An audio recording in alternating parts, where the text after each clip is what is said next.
You're all invited to the Slumber Party Massacre Luncheon. We'll tear your soul apart. Drink some of this, Michael. Be one of us.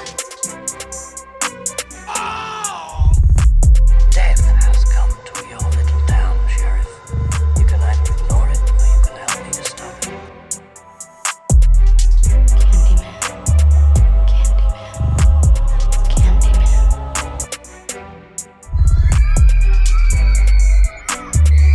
You might know him from his books, Southern Gods,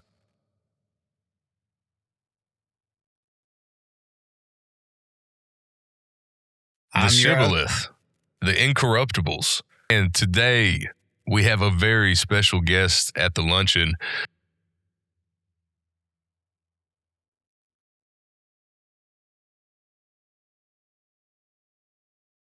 The Sea Dreams, It Is the Sky, A Lush and Seething Hell, and most recently, The Night That Finds Us All.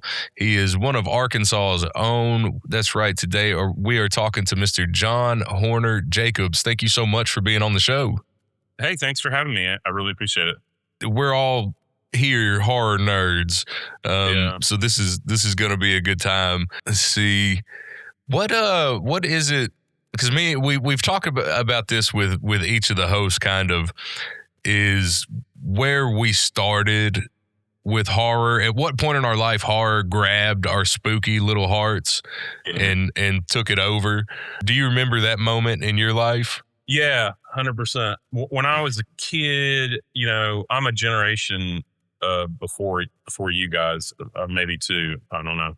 I'm Gen X, like firmly right in the middle of Gen X. And when I was a kid, the TV still had only three or four channels on it. I guess you could count PBS. So it had ABC, NBC, CBS, and PBS on it. And, every week the TV guide would be something we'd go over, and we, set our Betamax to record or whatever movies by the TV guide, right? And, for sure. And I would read, you'd flip back and forth between the back because it had all the listings. And so I saw a thing that was like Abbott and Costello something. And I asked my dad about it, and he goes, "Oh, that's great. We'll watch it." And it was like Abbott and Costello meets the Wolfman. But also in that one, it had Bela Lugosi's Dracula, and it had all the Universal monsters, and it was just a comedy. And I watched it, but I was like, my dad was going, "Well, these are real monsters, but in this movie they're kind of corny and goofy, right?" And I was like, "Oh, okay." And I was like, "Well, I want to see where they're scary. I want to see the real thing." So we started off with Dracula, with Bela Lugosi's Dracula, and that was really that like right there that hooked me. I mean, it scared me some, but it was also like, because it was black and white and it was so old, there was a good distance between, because I was maybe 7 or 8 or not. Like, right. I was young to see horror movies.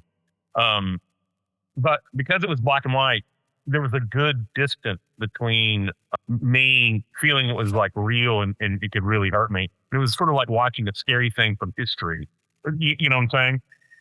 Yes. So there was enough distance for like a tender, young, impressionable kid to like not be traumatized by that. I got traumatized later with other movies, but right. That was my first intro.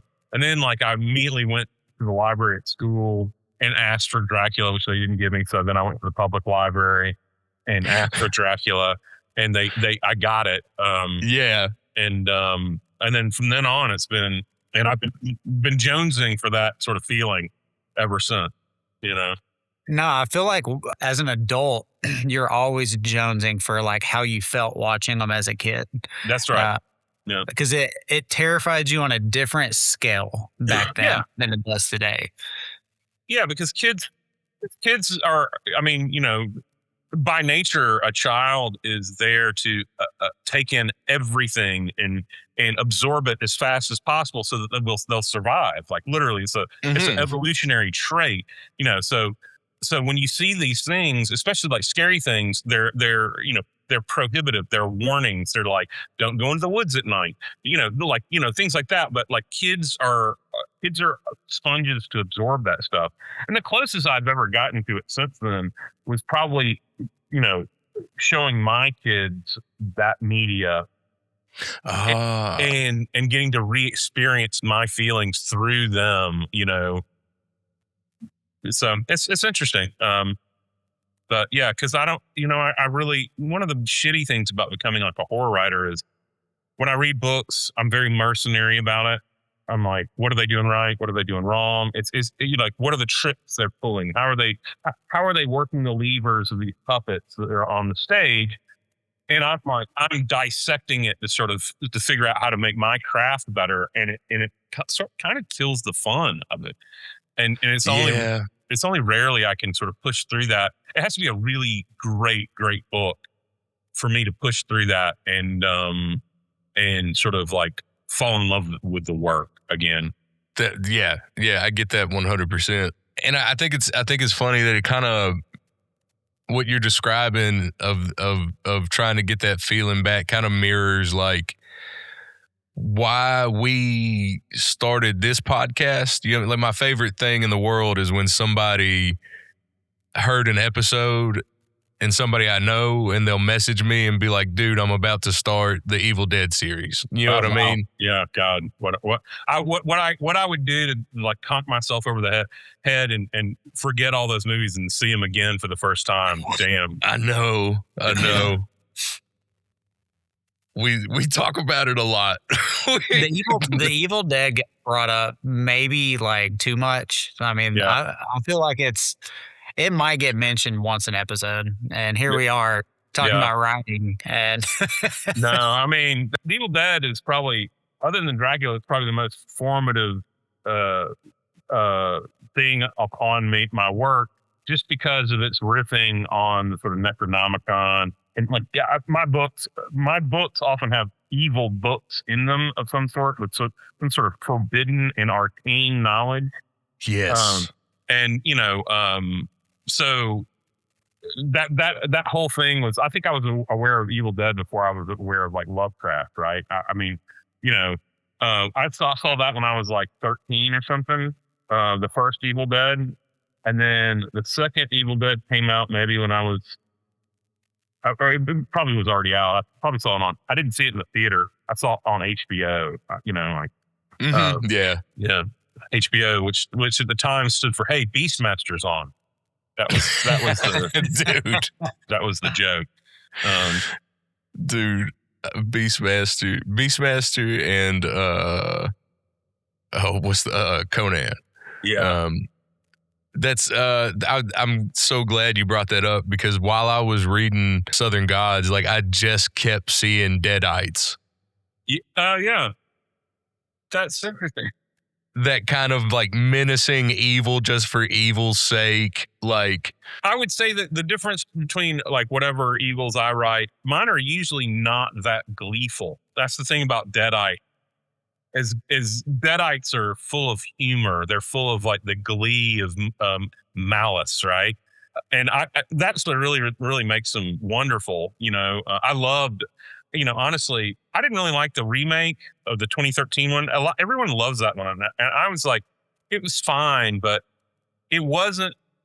It didn't have that sort of manic glee. It did have a little bit of it, but it didn't have that sort of gonzo manic glee like you see in Evil Dead Rise, which I loved. That was my favorite Evil Dead, other than like Ash versus Evil Dead. Look, I mean, Ash versus Evil Dead. God, there's one episode of that called Morgue that I've never been more disgusted and laughing as hard when he's going in. And do you remember that one where Ash is going in to try to retrieve the Necronomicon, and it's in a morgue, and it's been put into the body cavity of a corpse. Oh. And by the end of it, his body cavity has been opened up, and there's like all its guts have become prehensile tentacles that are like sort of holding the book. He's wrestling with it, and at some point, the thing actually, he gets the book and pulls it away from the body cavity, and at some point, the body cavity grabs onto him and forces his head up the anus into the body cavity so that the dong is hanging like a necktie while he's struggling. And he's wearing it kind of like oh man. And I was just laughing. So it was so over the top. Oh man. That's so great, dude. It's like the only gear Bruce Campbell has when it comes to is just put it in fourth or fifth and let's go. Oh, and he's got cancer now. That's gonna be. I saw that. It's gonna be. I think it was pancreatic. I think that, and if it's pancreatic, man, the chin is not gonna be with us forever. I mean, but no one is. But shit, he's just he seems like such a great guy. One other thing I'm gonna mention: have you guys ever watched Lodge 49? Which is a weird show. I have not. He's a main character in it, and he's great in it anyway. But it's about halfway through the second season you meet him, and he's just hilarious. Every scene he's in, he steals, of course. Right. Yeah, he can't help but just chew up everything around him. Yeah. Yeah. Growing up, like anytime I saw his name attached to something, I'm like, I got to watch it. I don't care if it's bad. I got to go check it out. To see it usually was bad. I mean, I've watched. Yeah. He was in a bunch of woofers. He was in some bad. And he never, he even in one of his biographies is like, what is it, like Confessions of a B movie actor? Yeah. He knows he's not, doing Shakespeare in the part, but doesn't matter. World needs people who know they're not doing Shakespeare in the part. Right. 100%. Yeah. Yeah. Lean into it. Go. Do what you do. And he does that part well. One of the other things that really stood out to me about Southern Gods is the and I love it so much, is it's one of my favorite like genres of horror, but just the cosmic dread of it. Yeah. The you are dealing with forces you cannot understand. Yeah. And I think it really lends itself to Southern horror as a whole. My deal is I kind of was blending Southern Gothic and crime noir with cosmic horror. And Southern Gothic usually deals with familial issues and like the decay of like something that was once noble into something that is degraded, like very much. It's very Southern because of most of the South is rotting away. Not that the South was ever really that noble, but they thought of themselves as, and then it was very much a crime noir thing and a post, it was just an amalgam of shit I was into at the time. It was very much about post-war noir type hard-hitting characters like Raymond Chandler-esque. And then it had a bunch of the music interest I was into, at the time. So it came together pretty well. That was the first book I ever wrote. Sometimes I look at it and I'm like, it's hard for me. I don't ever open it up and look at passages or anything because it's hard for me, because it's like, that was my first book. And most writers' first books usually don't get published. And mine did. And so it's like all of like the growing pains of learning how to put together a novel are sort of there for me to see very clearly. So for me, it's just like, I don't really revisit stuff like that. I thank people when they say they love it and whatever. I'm like, I'm a different writer now than I was when I started. And it's kind of the sort of idea. Are you guys familiar with the idea of the ship of Theseus? The ship of Theseus is a sort of an old philosophical idea, which is like, if over time a ship, every board, every line, every piece of wood of a ship is replaced, is it still the same ship, right? Got you. And it's like, Well, it holds the same form. It does the same thing. But like as a writer, I am a ship of Theseus. I'm a different writer now than I was when I first wrote. So I'm often like, I'm not the same writer, but then I am still the same. I look, I still am the same writer, but I don't feel that way. So it's interesting because, you kind of like over time, there are some authors who are like, they're all my babies and stuff. And I'm like, well, they're work that I'm proud of, that have a lot of me and who I was at that time in them, but they're not really my babies, right? I don't like fall in love with them and, cherish them. Maybe if one of them made me shit tons of money, I would act more like that. But yeah, right, yeah. As of yet, and Southern Gods is my second most popular book. I mean, I still get checks from the publisher that aren't inconsiderable. For sure. Yeah. With that being your first novel, and you mentioned like not most people get their first one published, but you did. What went into that? Like, was it a lot of, luck? Was it a lot of hard work? Was it both? I mean, yeah, I mean, it rarely is easy doing that stuff, like creating something. But I mean, it was so many authors that struggle to get them published. Well, what's funny is we mentioned earlier about Bruce Campbell, about he recognizes he's never going to do Shakespeare in the Park. And I think my fundamental sort of problem is I think I am doing Shakespeare in the Park when I should just be having fun and just be like, I'm going to be Bruce Campbell of writing books. And I'm trying, so the longer I've gone on, the more serious I take myself. Like the more research I do, the more real life research, the more I take myself real serious. And it's become fraught with just, it's just hard for me to finish stuff nowadays. But when I first started, I was just sort of like, like I'm writing the books, like I didn't give a shit. I was just sort of, and so that first one was kind of like that, which was I had an idea, and all I ever wanted to do growing up was just be creative, get paid to be creative. So I'm a musician. I do visual arts. I do line effects, but I also was a senior art director in advertising for a long time.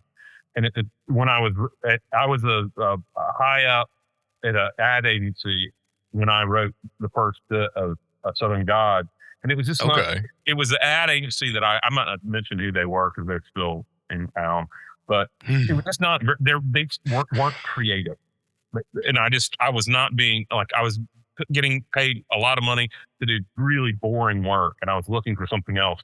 So I was I was at like Barnes and Noble, and I was kind of back in sort of like the how-to sections.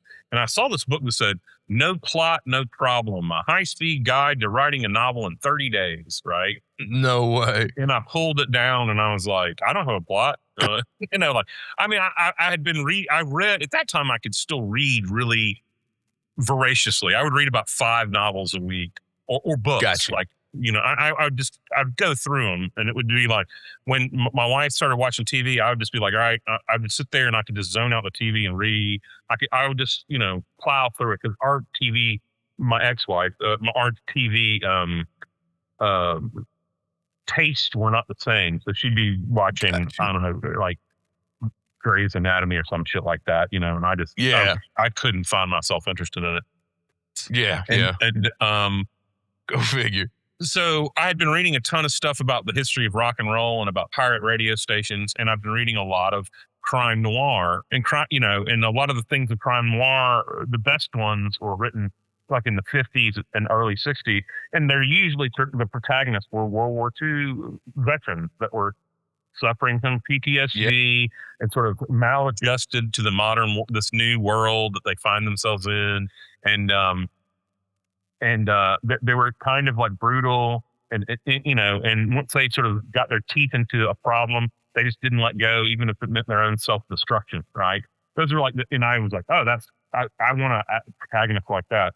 So I read the book, that No Plot, No Problem. And it turned out it had a lot of really interesting things to say about like when you create things quickly, you can access sort of like your brain makes connections you don't when you're being very laborious. Right. Yeah. And so, but it turned out the guy who wrote that book, it was kind of an ad for the National Novel Writing Month. And I had bought the book in October 15th and finished it that night. And then I was like, I went to the website and it's like, hey, National Novel Writing Month is November. And so it was like 15 days later. I spent 15 days preparing, sort of like outlining and reading, all the writing advice. The world is full of writing advice because it's so hard for writers to make a living at writing. It's so the way they think they can make a living is writing about how to write, which I've never done really. I mean, not in any sort of formal way. Anytime I give people writing advice, they come out of it sort of disappointed because I'm like, well, the thing is, my ultimate thing is no one can teach. The only person who can teach you how to write is you. And that just means you got to sit your ass in the chair and write and do it and do it and do it and do it until you figure out your process. And then that process will change over time. It's a relationship to the work, but people want to be told the answer, right? That's most people just want to be told, here's how you do it from someone who can say it with enough authority that you're like, oh, that's worth my $30 or whatever, Oh, fair. Yeah. Anyway, there's something about someone who says something with enough authority and conviction that you buy it, right? That's how you get dictators. That's how you get people who come to power, because they say stuff with enough oomph, enough juice. Yeah. People are like, well, he can't be fucking making it up, just like all of the rest of us. He's got to know the secret. But there are no secrets. There might be secrets, but they only work for you. They're like keys that only work in your particular locks. Anyway, I'm going to end that rant. I'm trying to think of where to start. After that, I went and did the National Novel Writing Month, started with Southern Gods, and I wrote, so National Novel Writing Month is saying you're going to write 50,000 words towards a novel in 31 days, however long November is, 31, I think. Okay. And so that averages about 1,600 words a day, which ultimately isn't that bad. It's maybe like 5 pages. 5 pages. Something like that. Like every page on average in a book has 250 words on it. So 1,000 words would be 5 pages, right? 6 pages. Right. Yeah, no, 250, that would only be 4 pages. So, about 5 pages. Yeah.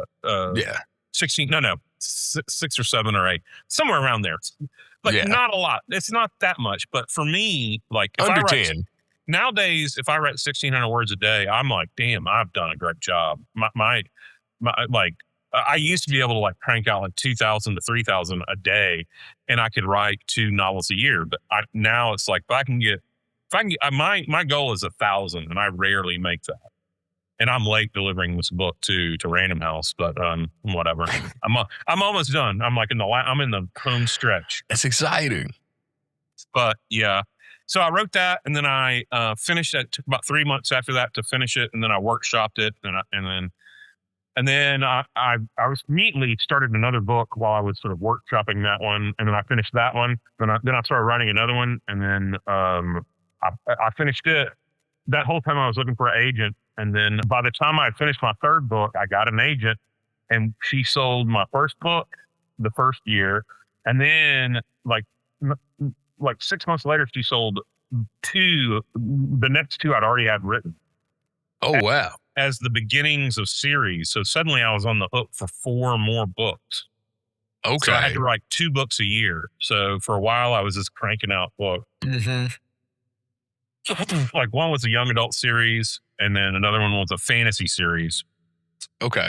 And I was just cranking for a while, and then I slowed down because it was like none of those took off. Like, they were critically, well received and everything, but they didn't sort of springboard my career into the next sort of stage. Part of it was the problem is because I was jumping all over the place, because like I wrote 2 horror novels, and then I wrote a young adult series, and then I wrote a fantasy series. And then after that was done, what did I do after that? I can't even if I can remember. Anyway, so I finally went back to like horror, because horror and fantasy are probably my first big loves. So I started writing horror again. And so now it's sort of picked up. I'm doing, this last, like, I watched Seeing Hell really revitalized my career. It was optioned for television, and it looks like that's cool. It looks like there's some movement on that front from some big name people. Awesome. So much so that it's like it's people who've made a lot of money on movies, like billions of fucking dollars on movies. Excuse my French. So, normally I would say there's less than a 1% chance of it actually being made. But now I'm like, there might be a 10% chance it will get made. The thing about the thing about Hollywood versus publishing is if I write a book, there's a 90% chance it'll get published. Like from a large publisher or a small publisher, indie publisher, it'll get like it'll see the light of day someday, even if I publish it myself, right? Right. But if you write, like I've written screenplays, I've got a screenplay writing partner, anything regarding Hollywood, there's like a less than 1% chance that shit'll get made, even with like big name people, like big name authors, other than Stephen King, who like he can write a laundry list and someone will say, let me option that for a movie. As soon as he has the idea to make the list, you know what I mean? Yeah. I mean, and that's fine. Look, I love Stephen King, and there's no but. And I think that Hollywood sort of throwing all their sort of, or not all, but a big chunk of horror resources go towards Stephen King's adaptations and stuff to the detriment of some other really worthy work, that might, that, so he's kind of taken up a lot of the financial oxygen in the room when it comes to like horror getting greenlit. And then like whenever we're getting something of his, and often because there's so many of them, fails, then it's like, oh, we don't want to do anything like that. Right. And it's like, oh, Steven, you're fucking it up for everybody. But that's what I mean. Like he's fucking it up on two fronts. That's nuts, dude. And King is like, don't get me wrong, King is king. He is the king, but he is. There's a lot. I'm just gonna say it. There's a lot better contemporary horror out there right now. There just is. Yeah. Sometimes it's. Yeah, I think right now, I think there's a lot better horror out there than, don't get me wrong. Yeah. When he started, he had a solid just 3 decades of banger after banger. But I think other authors they're really stepping up and they're putting out some insanely good work that really needs to be acknowledged. But when he's on, he's undeniable. But no one has ever done it better than him when he is on. He's just gotten, the problem with Stephen King is the own sort of gravitas of being Stephen King. It's like once you get famous, you don't have people saying, hey, Steve, this ain't going to work, dude. You got to go back and edit this. This is trash. Right. No one says that. And it's, he doesn't like, I can't I've talked about this before in other places, but if you look at his first novels, they're pretty tight volume. But, like if you look at Carrie, Salem's Lot, The Shining, Shining's a little bit bigger, but like those are the 3 sort of big formative things that came out and blew him up huge. But then after that, you look at his works, and they keep getting thicker and thicker and thicker. And it's because no one was willing to edit him. No one was willing to say, and also like his agent said, the way most book deals work is like, we're going to give you an advance against royalties, right? And we're going to give you a chunk of money. Say like just for round numbers, like they say like, we're going to give you $100,000 against royalties. All right. Yeah. So, your book has to earn out. You get paid that chunk of money, but you don't get any more money until that book earns out all those royalties. But he was so popular, he just said this: I don't need an advance, but what I'm going to get, and royalties usually were like 12, 13, or 14% on the dollar that's made. Okay. And he just said, no, I don't need an advance, but I want 50%. Oh.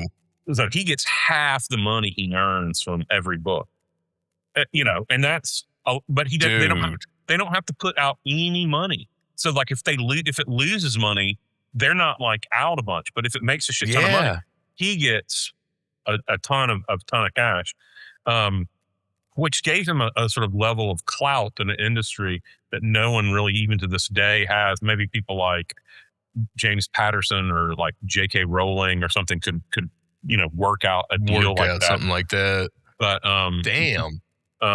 Yeah. But also then that, he came and Stephen King kind of initially, he created his sort of emergence onto the scene into the 70s. And then when he just became unstoppable in the 80s, he created what is called the sort of 80s horror bubble, where all these publishers were buying up horror novels, thinking that they were gonna make, ass loads of money. Yeah. They were buying, and like you had some people who glommed on, like Dean Koontz. Like Dean Koontz was kind of like someone who like a jet goes by and its sort of vapor trail sucks all these people along with it.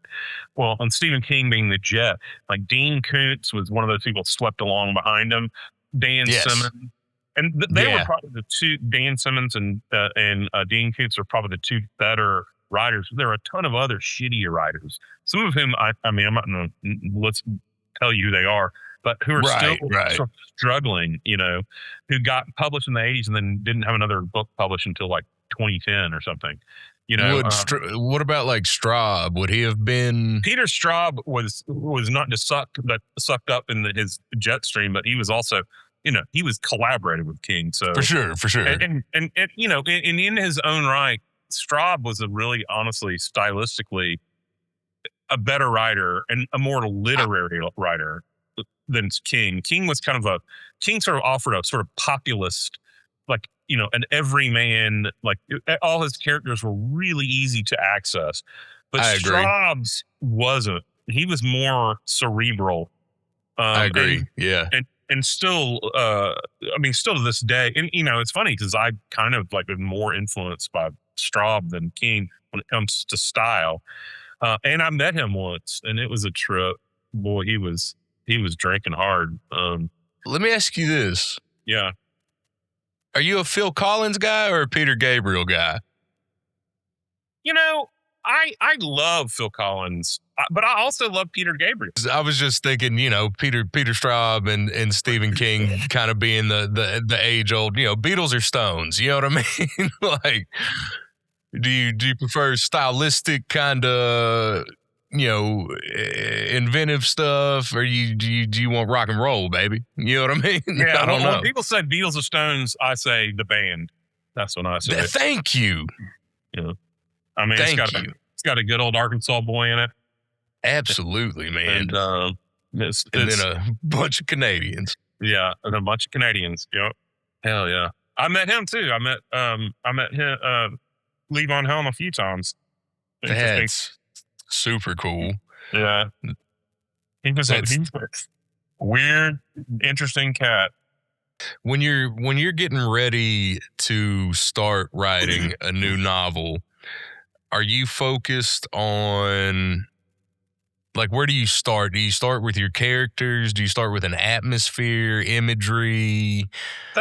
It changes. It's hard. When I first started writing, it would be like, I have some characters in mind. Like I told you in Southern Gods, I wanted my character to be that sort of that noir hero, that sort of post-war PTSD. Sometimes it's like, I write a lot of historical fiction, so it means a lot of research. Yeah. So it means I have to I have to have a fluency in what I'm writing about. And then usually the character comes out of that, where it's like in Lush Seeding Hell, one of my characters was a exiled, a expatriated person from a South American country who had sort of undergone a coup.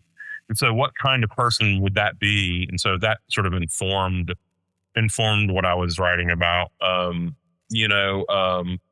Nice. So when I construct the sort of setting and themes and what I want to write about, that usually tends to dictate what the characters would be. It's funny. It's one of the things about King that I started really, Stephen King, it started irking me for a long time. Almost all of his books had a writer for a protagonist. Oh yeah, that is weird. Like if you look at The Shining, writer is protagonist. Salem's Lot, writer is protagonist. Like just, I'm not going to go through the whole list, but there's a lot. Yeah. And I just thought, man, dude, like do some research and do a different type of protagonist. Like do a plumber. Like people care about plumbers, like people care about a guy who does HVAC units. You know what? Yeah. In it, one of them's a writer. Yes. I mean, and it's like, so I always said like I was never going to do that. Like I thought that was a cop out. To write stories about writers, and someone once said online, it was like, oh, so the protagonist of your story is a writer. Is he the one with the imagination? But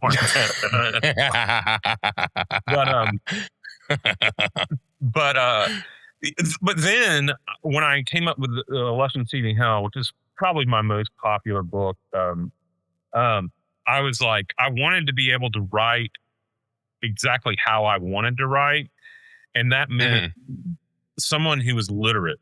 And that meant, well, I had to either have like academics or writers, or poets or whatever. So both of the protagonists in the two stories in that book, the novella and the short novel, are writers.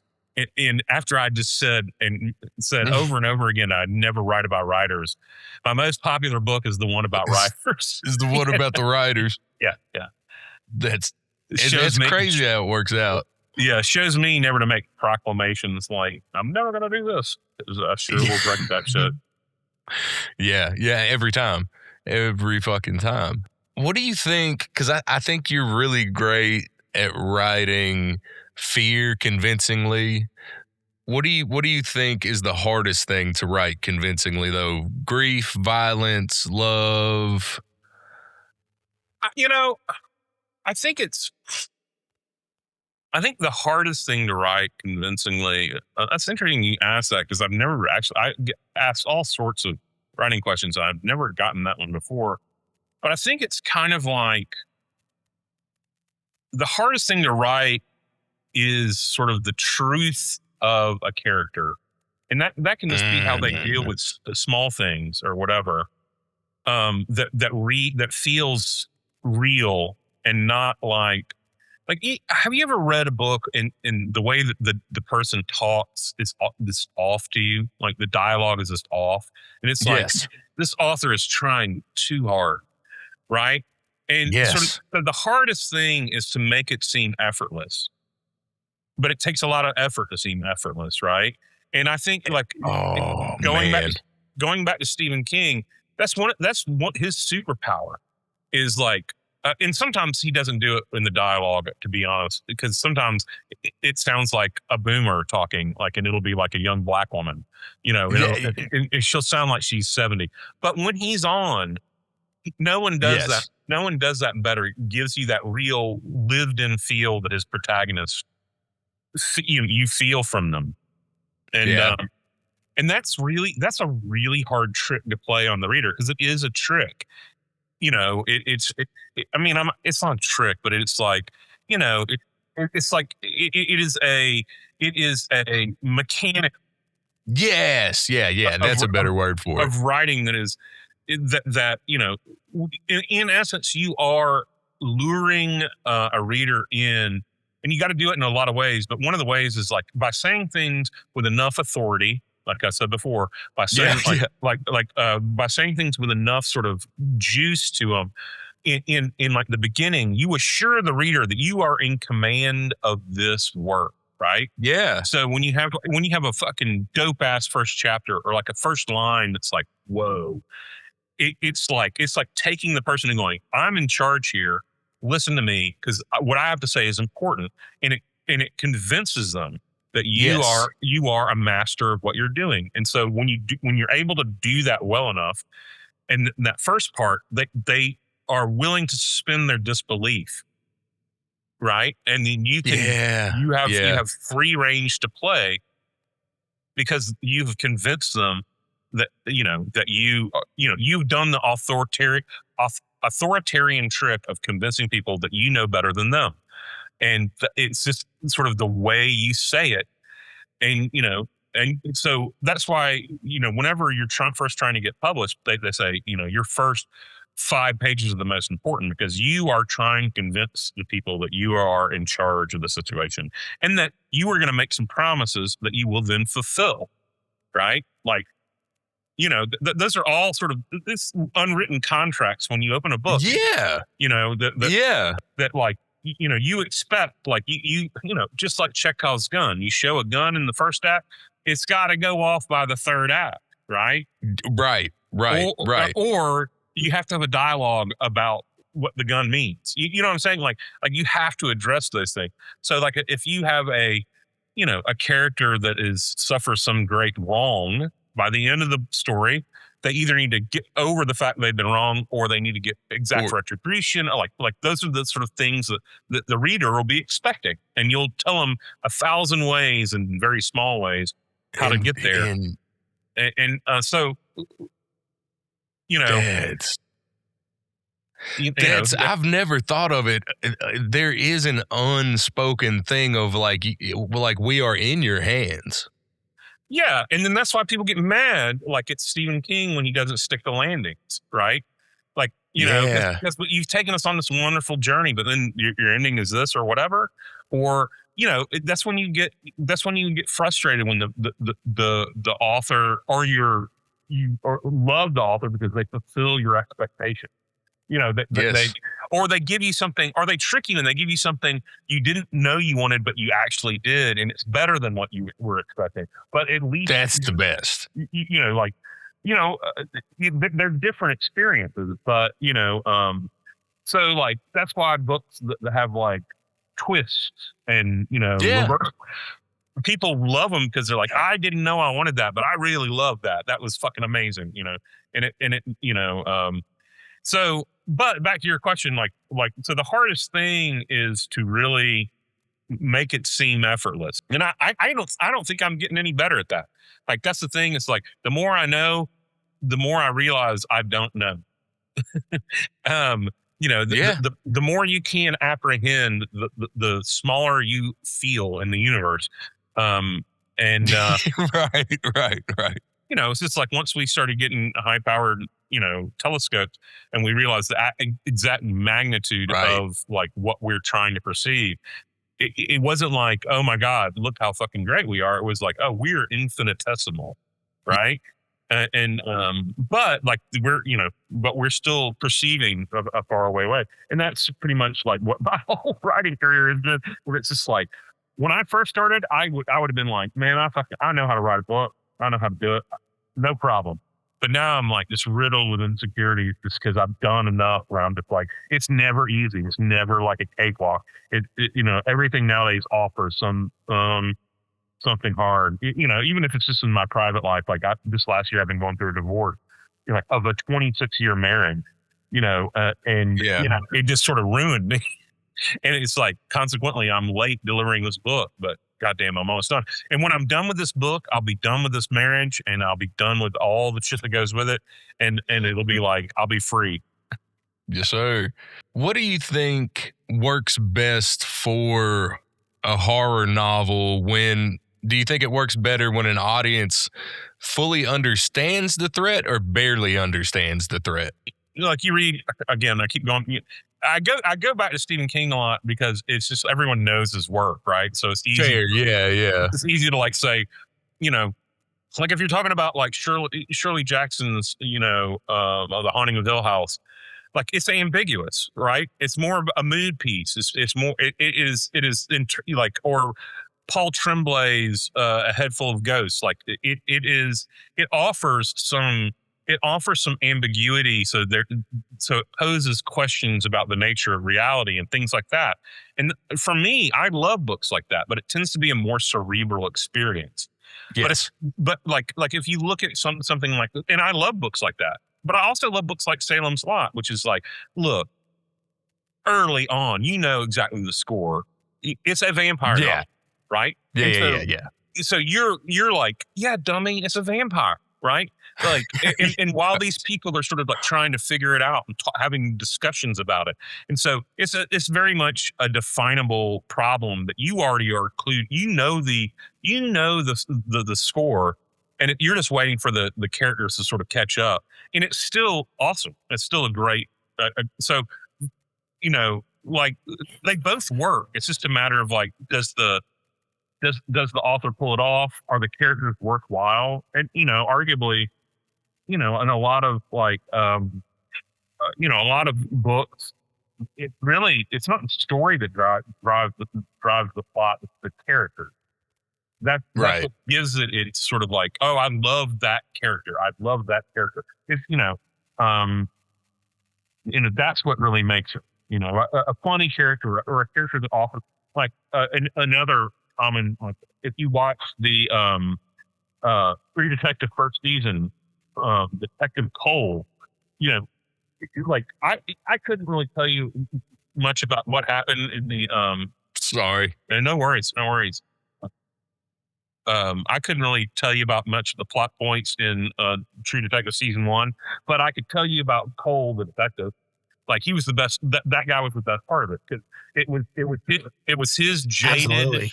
Also it's Matthew McConaughey's acting, but it's his jaded worldview and his always depressing this shit that he would say that was so wonderful. Like and also Woody Harrelson's sort of reaction to that.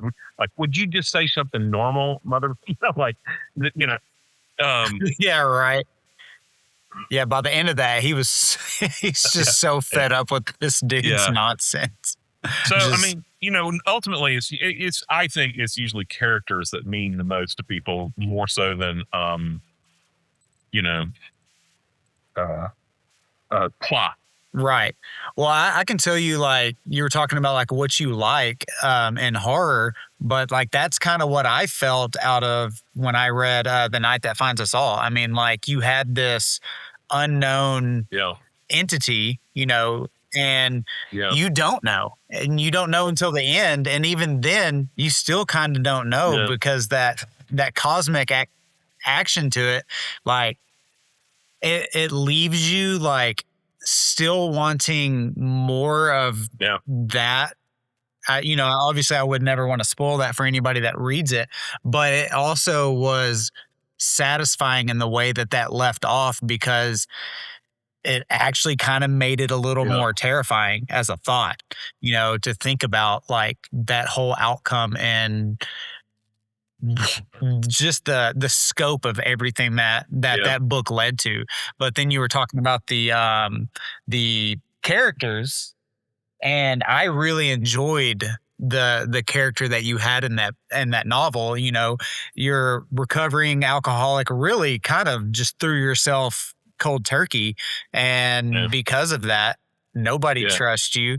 You're the only one who is noticing what's going on, but everybody looks at her as like, yeah, but you're not, you're sober now and you're going through withdrawals, you're seeing things, and it's just like not being taken seriously. Yeah, that was interesting. That one was interesting because that book, I was grappling with my mom's death and sort of like the death of my relationship. And so it was a really kind of bleak, one of my sort of pet peeves about horror, and this is like the same way my pet peeve about writing about writers, is it's so easy to go to a nihilistic ending, like a nihilistic, almost like meaningless ending. Like for example, like I love this movie. I love the Dawn of the Dead remake that Snyder made. Yeah. However, I love it. It's great. I also love the original, but also it frustrates me for the coda of it frustrates me. It really makes me angry because we've just gone through this whole ordeal, and then in what happens in the credits negates it all, right? Yeah. And I'm just like, that was too, I would have preferred them coming to an island and then, like looking out at the lush growth and then like having a hard cut where they sort of just are just looking, and it's like, what happens next? I would have preferred that more because you didn't have to answer that question for it to be an effective ending. Because like they're traumatized enough. You're right. They're traumatized enough where they're never gonna ever feel safe anywhere, which I think is more important than showing that like in the same way that I really like the ending of The Sopranos. Like I don't know if you remember the ending of The Sopranos. Like everyone's like, well, did he get killed or not? And I was like, it doesn't matter because he's good. Like it doesn't matter if it's not then, it will be someday, and he's never gonna be able to. He's never gonna be able to have a meal in which the specter of him getting clipped is not sort of like there. So it doesn't matter if he did get killed then or not. He would eventually. Yeah, it was inevitable. And I think that's a more effective ending because it asks of the viewer a question that makes them sort of have to answer it or sort of consider it.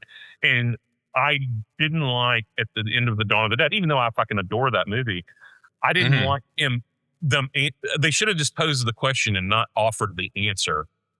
That's sort of my thing. And in The Night That Finds Us All, that's kind of my approach to that, which is, it's more important the question I'm asking than it is about getting it all tied up with a nice bow so you can have all your answers.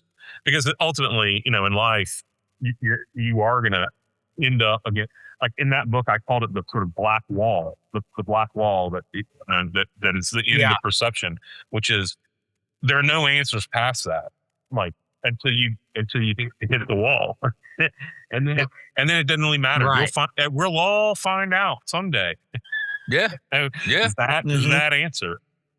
So yeah, no doubt.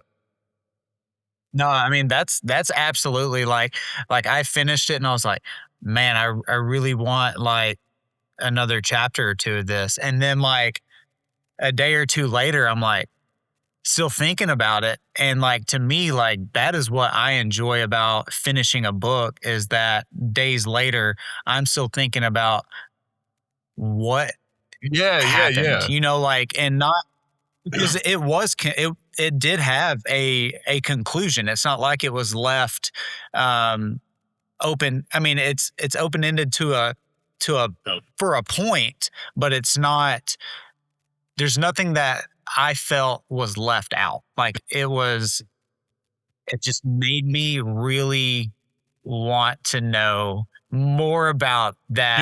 It's funny. I've talked more about the research I did for that book than I actually have about that book, which is interesting because I spent a month as a crew member on a sailboat going from That's cool. St. Martin to Providence, Rhode Island.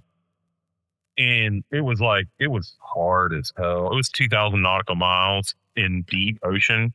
So if anything went wrong, like anyone got hurt, anything went wrong, you'd be a week away from shore. We were 1,000 miles offshore. And man. In deep seas with like it wasn't like recreational. We were crew members. So we had watches and it's where I got all the details. Like all those fucking details on sailing and shit I got from that. It was rough. I'm glad I did it, but I'll never do it again. Just full on Daniel Day-Lewis did. Yeah, well. And it wasn't an overkill of knowledge like Herman Melville, but some people like some reviews are like, I didn't understand half the words, and I was like, well, you pretty much get what I'm fucking talking about, but through. Well, hey, real quick, what do you have coming next? And then I guess we'll let you go. The book I'm about to finish, I've got 3 books in the can that I can't sell until I deliver this book for contractual reasons. This book is called the one I'm finishing is called Dreadful, which will be published by Random House. And it's sort of like a ecological folk horror novel. Yes. We love some folk horror. And then I've got a book, my baby that I have, which I hope I'm sure it'll get sold because it's the best thing I've ever. It's the most marketable thing. It's the most mainstream thing. I wrote a Hitman novel with Count Orlok as the Hitman. No way. Yeah. So and it's a lot, but it's very lighthearted and fun. But it's also like I don't know. It's my favorite thing. It's called Cold Boy. That sound Cold Boy. Yeah, it's called Cold Boy, and so I love it. It's great, and if it doesn't get sold, I'll eat my hat if it doesn't, because it's just so and I want to write. I've already got like 2 other books in the series already worked out, and it's a Hitman world. It's kind of like, it's not like John Wick, but it is a world that's sort of a hidden world. So like, witches and other creatures and werewolves. They're not werewolves. They're called proteans. Like they all sort of have sort of an angle in this sort of underworld of hitmen. That's awesome. And I really love it. I really love that book. And then I've got another novel called Cult Classic about a kid who is working at a TV station in the 90s, and the guy who runs their sort of is their like late night horror host commits suicide. And the kid is the kid is the only one who'll fit in his suit, and he's an intern at dude, and he has to take it over, and he discovers the bit of cursed media that caused the suicide, but he inadvertently airs it. Like anyway, so it's also another very fun story. Like that has a lot of humor.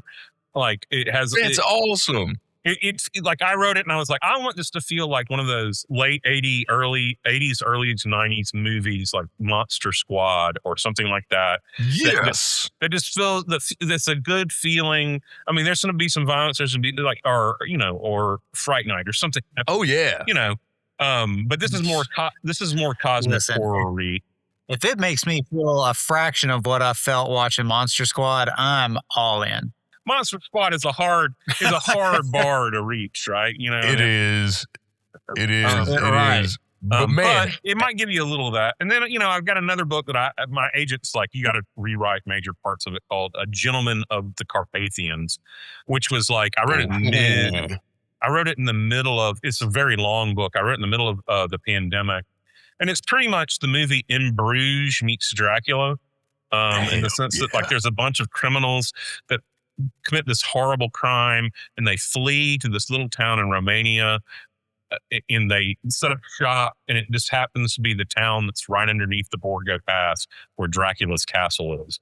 And so it's how these criminals sort of discover that, the guy who kind of runs everything is a vampire, but also like he's a criminal just like they are. So they're like, oh, we want to get in on that action, and mayhem ensues and whatever.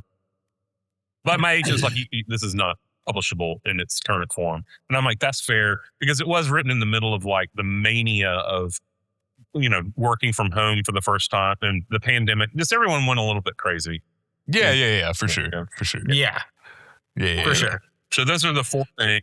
And then I don't know. I've got other books. I got a fucking list of books that I'm just like, I'm going to get to someday if I don't die first, And I've got screenplays.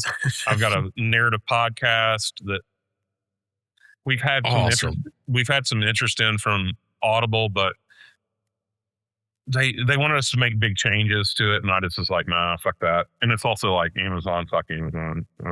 Yeah. Hey, bring it to a Rebel Without a Clue. We won't change nothing. Well, I mean, my deal is just like, they weren't offering buckets of money, and I was like, I know you got it. So if you're not, I'll sell out, but I got to sell out. That means you got to buy me. Right. So come with a big bucket of money, Audible, and we'll talk. But other than that, I'm not going to change jack shit if you're not owing a bunch of money. But so I've got a lot of irons in the fire. Right now I'm just trying to sort of regroup my life after my kids have moved out. My marriage is sort of gone. It's reached its conclusion. I'm not gonna say like it Yes, did. It just reached its conclusion. So yeah, that's it. And now I got to go to rehearsal. I got you. Well, thank you so much for coming by. This has been awesome. We'll have to have you come back and talk more in detail about that trip, that month-long trip. Yeah. And talk more horror with us. This has been awesome.